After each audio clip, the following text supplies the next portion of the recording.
Be ready. Change can happen in an instant. Check on the BBC Weather app.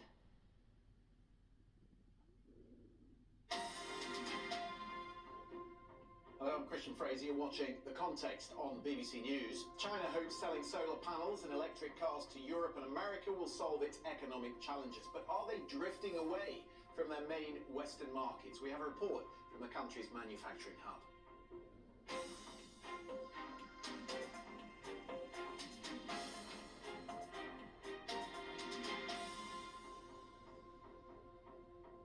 In New York this afternoon, the UN Secretary-General Antonio Guterres painted a dark picture of the evolving situation in the Middle East. He warned spiralling tensions over the war in Gaza and Iran's attack on Israel at the weekend could evolve into a full-scale regional conflict.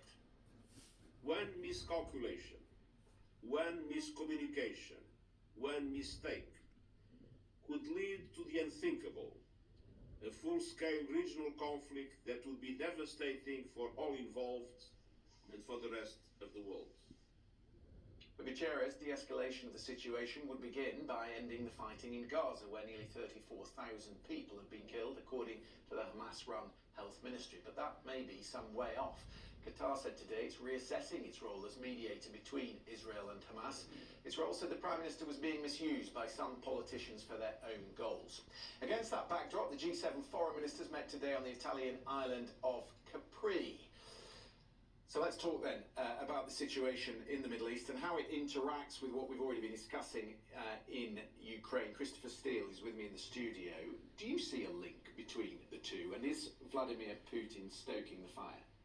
I think Vladimir Putin is stoking all sorts of fires around the world at the moment because it's clearly in Russia's interest, as he sees it, to deflect attention, resources, effort, politics away from what